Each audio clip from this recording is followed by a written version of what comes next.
નમસ્કાર, હું છું અંજલિ રાવલ અને તમે જોઈ રહ્યા છો ન્યૂ ભારત ન્યૂઝ. આપનું સ્વાગત છે બિઝનેસ બુલેટિનમાં. નજર કરીએ આજની માર્કેટ અપડેટ્સ પર. બુલિયન બજારમાં આજે ખરીદદારો માટે રાહતના સમાચાર સામે આવ્યા છે.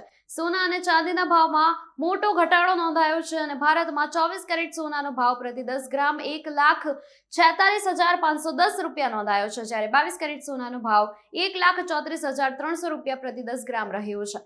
MCX પર ઓગસ્ટ ડિલિવરી માટે સોનાનો વાયદો પણ નરમાઈ સાથે કારોબાર કરી રહ્યો છે. તો બીજી તરફ ચાંદીના ભાવમાં 7,000 રૂપિયાથી વધુનો કડાકો નોંધાયો છે, જેના કારણે તેનો ભાવ ઘટીને અંદાજે 2,28,000 રૂપિયાની આસપાસ પહોંચી ગયો છે. નિષ્ણાતોના મતે વૈશ્વિક બજારમાં નરમાઈ, ડોલરની મજબૂતી અને નફા વસૂલીના કારણે કિંમતી ધાતુઓના ભાવ પર દબાણ જોવા મળી રહ્યું છે.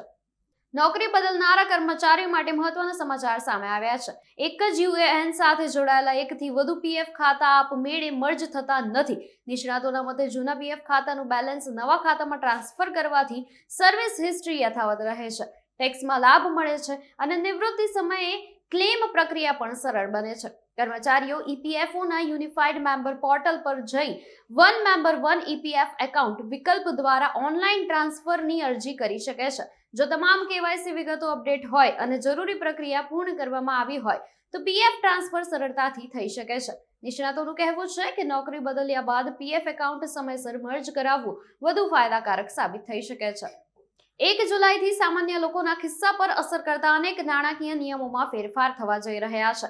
UIDAI દ્વારા આધાર મોબાઈલ એપ પરથી ઈમેલ અપડેટ કરવાની સેવા 1 જુલાઈથી 31 ડિસેમ્બર સુધી મફત આપવામાં આવશે, જેના માટે હાલ 75 રૂપિયાની ફી લેવામાં આવે છે. આ ઉપરાંત દર મહિનાની જેમ 1 જુલાઈએ એલપીજી સિલિન્ડરના ભાવમાં ફેરફાર થઈ શકે છે.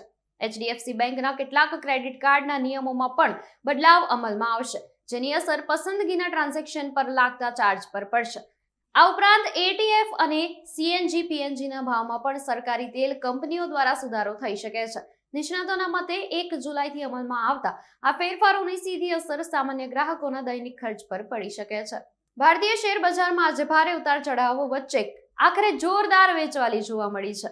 દિવસ દરમિયાન સેન્સેક્સ 77,194ની ઊંચી સપાટીએ પહોંચ્યો હતો, પરંતુ બાદમાં બજારમાં નફા વસૂલી વધતા સેન્સેક્સ અંદાજે 860 પોઈન્ટ તૂટીને બપોરે 3 વાગ્યે 76,233.04 પર ટ્રેડ થઈ રહ્યો હતો.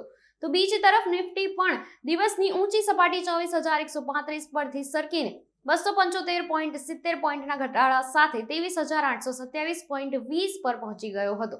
એશિયન બજારોમાં ભારે વેચવાલી અને નબળા વૈશ્વિક સંકેતોની અસર ભારતીય શેર બજાર પર પણ જોવા મળી હતી. નિષ્ણાતોના મતે વૈશ્વિક અનિશ્ચિતતા વચ્ચે આગામી દિવસોમાં પણ બજારમાં અસ્થિરતા યથાવત રહી શકે છે. કાચા તેલના ભાવમાં ઘટાડા બાદ દેશના વાહન ચાલકો માટે રાહતના સંકેતો સામે આવ્યા છે. છેલ્લા 24 કલાકમાં આંતરરાષ્ટ્રીય બજારમાં ક્રૂડ ઓઇલના ભાવમાં લગભગ 5% ઘટાડો નોંધાયો છે. બ્રેન્ટ ક્રૂડનો ભાવ $82 ઘટીને આશરે $77 પ્રતિ બેરલ પર પહોંચી ગયો છે, જ્યારે અમેરિકન WTI ક્રૂડ પણ લગભગ $74 પ્રતિ બેરલની આસપાસ ટ્રેડ થઈ રહ્યો છે.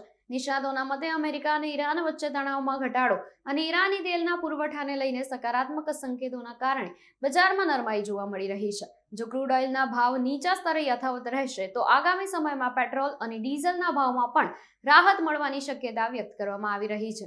જોકે હાલ દેશમાં ઈંધણના ભાવમાં કોઈ ફેરફાર કરવામાં આવ્યો નથી. માર્કેટ અપડેટ્સમાં હાલ માટે બસ આટલું જ. વધુ સમાચાર માટે જોડાયેલા રહો ન્યૂ ભારત ન્યૂઝ સાથે. નમસ્કાર.